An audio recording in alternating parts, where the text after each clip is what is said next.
Good morning. Welcome to your Wednesday morning, early morning intuitive guidance. I'm Dr. Bonnie Nussbaum.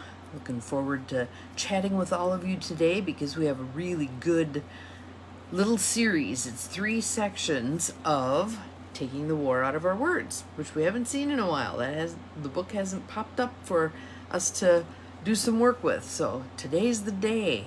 So I'm excited about this because, good morning, Abigail. As I was reading those 3 little sections, I was like, wow, this is really powerful stuff. And this is stuff that I think will hit the core of where we're at as a humanity, trying to come together as a community. Good morning to the others who are popping on. I see my numbers climbing, but I don't see anybody's names rolling. So glad you're all here, though. Very glad you're all here. Good morning, welcome. So let's take a couple of nice deep breaths in. Oh, thank you, Sue. It's the wash and wear hair deal today. Good morning, Gwen. Glad you're here. Some nice breaths. Letting your shoulders drop. Good morning, Cindy. Welcome to everybody. In through the nose. Out through the mouth. I'm a little stuffy today. In through the nose. Out through the mouth. Wiggling a little bit. Just kind of shaking off the night. Welcoming the new day. And again, for those of you who are just popping on, we have Taking the War Out of Our Words, The Art of Powerful Non-Defensive Communication by Sharon Ellison. As you know, we've been working our way through the book a little at a time. So the little sections that we have today, good morning, Judy, are really spot on, I think, for where we as humans are. And so I hope you glean some useful things from this. Good morning, Ruth Ann. Glad you are here. Welcome. So those of you who have the book, again, Taking the War Out of Our Words, The Art of Powerful Non-Defensive Communication. Good morning, Lucy. Glad you're here. We are going to be on page 221 at the very bottom. So I'm going to do 3 different sections. Releasing the outcome, being willing to be both vulnerable and direct, and dealing effectively with hurtful feedback. Don't those sound like useful topics for us? So as you continue to just breathe deeply and easily, I'm going to go through each section. Let me get a drink here. All right. So the first one is releasing the outcome. How many of us, when we have a conversation with somebody, we've got an agenda, right? We want them to respond in a certain way. We want them to understand what we're saying. We want them to be respectful when they're listening. We got all these things, that little checklist that we want to tick off, and then we know we've had a good communication. However, we don't control how anybody's going to respond to what we choose to say. So here's the part about releasing the outcome. Using non-defensive speech contributes to our own growth, regardless of how the other person responds. So I was working with someone earlier this week, and he was hinging his ability to let go of a particular trauma and move on with someone else's willingness to apologize. And I kept pointing out to him how he was giving away his power because he didn't control how that other person was going to respond. So basically, when we take back our power, when our goal is to speak our truth, not to control how they hear it, but to speak our truth as clearly, as kindly, as lovingly as we can, and then how they respond is how they respond. So we detach our feelings of this went well from anything about them, how they handle it, to how did we handle it? How did we put across what we wanted to say? Okay? Anticipating how the other person will or will not react can severely limit us. Good morning, Beth. Welcome. This is different from anticipating various reactions a person might have and considering how we would respond to each of them. So it's okay to be prepared, but it's not okay to assume. All right? If we anticipate that the other person will not respond positively, what's the use? Trying to talk won't do any good. We may give up before we start.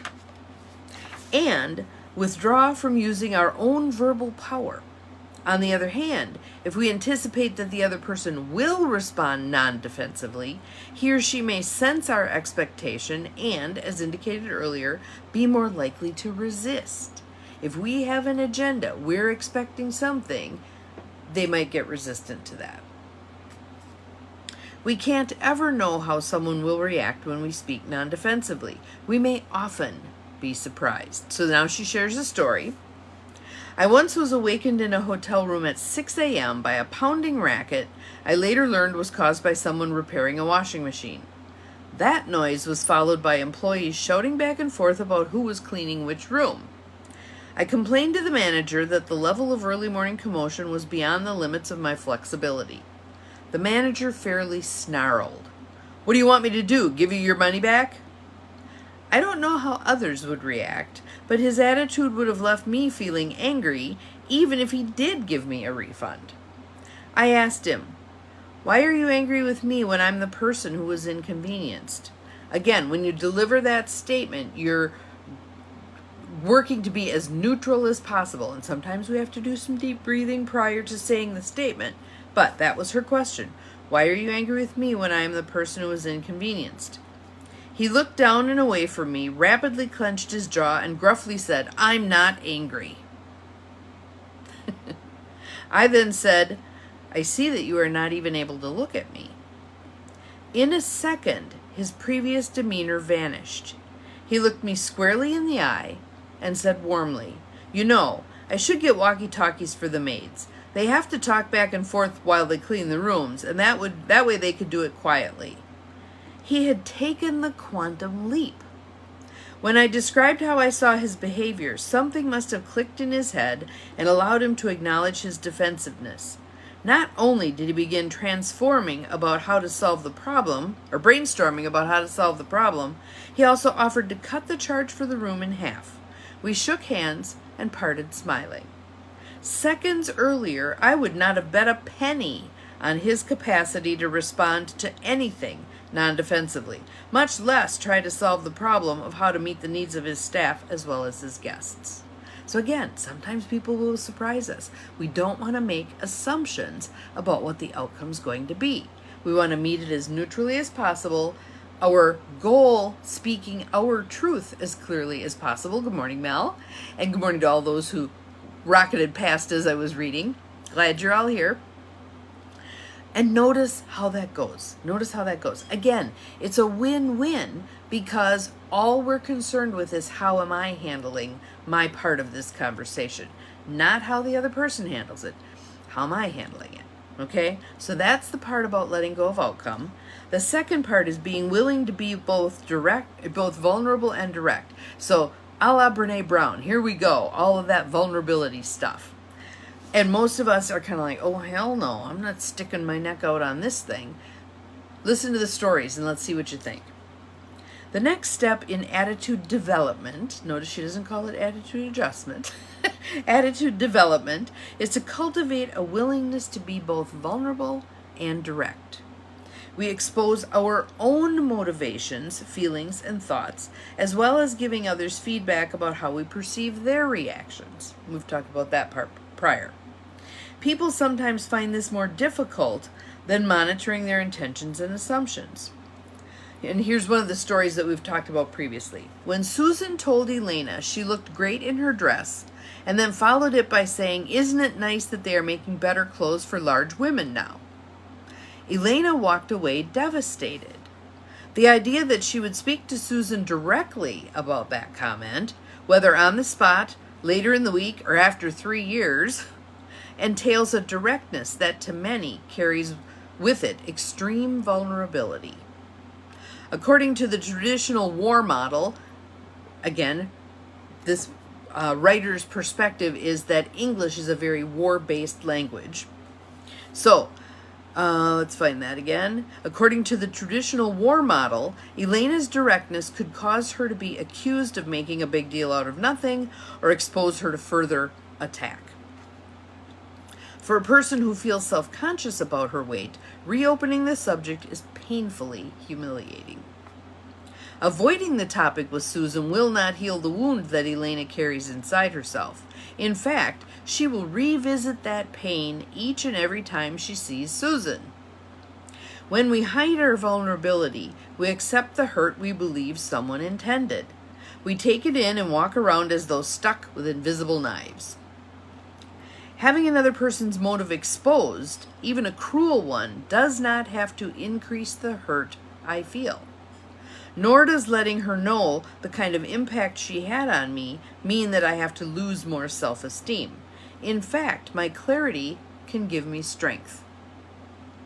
This lesson is a hard one for many of us when we feel devalued by someone who ridicules our personality, weight, race, sexual preference, age, disability, religion, intelligence, or something else. Even though approaching these issues can be terrifying and therefore requires preparation, I believe it is through our vulnerability that we experience our greatest power. Same thing Brene Brown says, right? If we can shift our thinking toward being open and direct and vulnerable, we will have the greatest possible exchange of accurate information, achieve the greatest clarity, and increase the likelihood that the other person will respond in kind. So now in this third section, excuse me, good morning, Diane. She's going to talk about how do you deal with that hurtful feedback. So dealing effectively with hurtful feedback. She's going to talk about this particular story again. Developing a willingness to be vulnerable and direct goes hand in hand with developing a different attitude about how we handle another's hurtful words.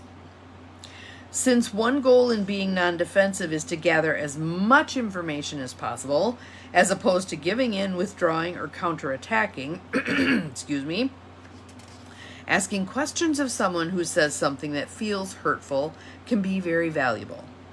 I want to make it clear that I do not support continuing to receive feedback when others are simply using us as whipping posts. However, sometimes, if and only if I feel strong enough, I may ask for more information even when the person isn't completely respectful because I want the information. It may provide an accurate understanding that will help me deal with the situation more effectively. In a world where being non-defensive was considered normal, Elena might have had a different attitude about dealing directly with Susan's comment.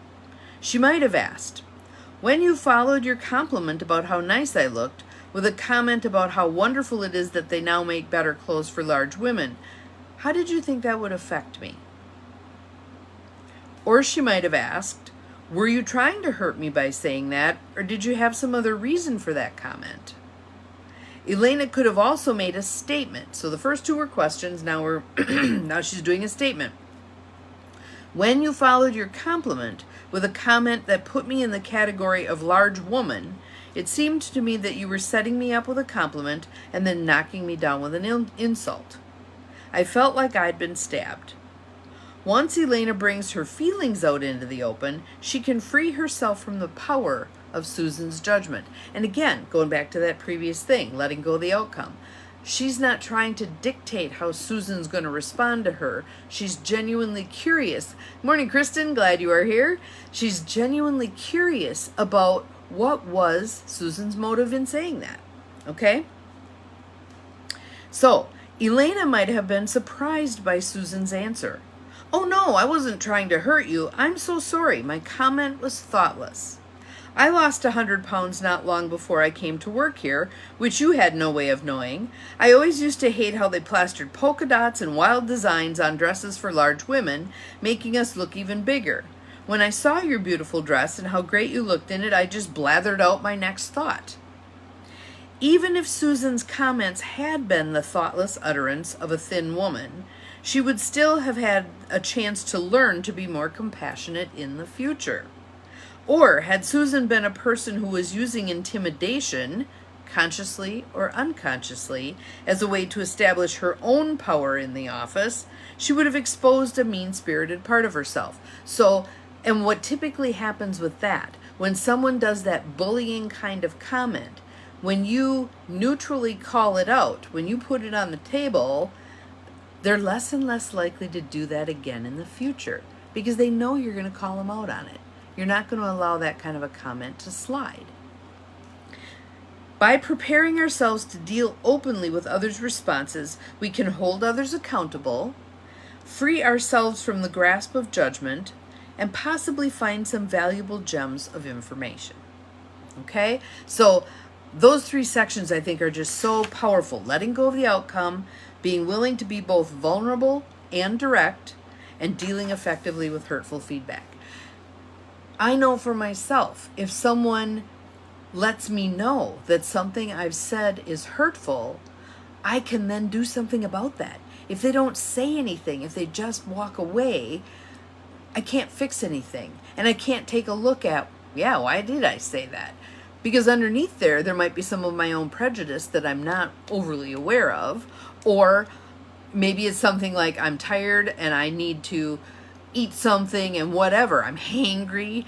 Maybe I need to get that feedback in order to go, wait a minute, I am not in a good place here. I need to do something different to take care of me so I can be more respectful of you. Okay? So I had a situation recently where someone out of nowhere said something that was very hurtful to me.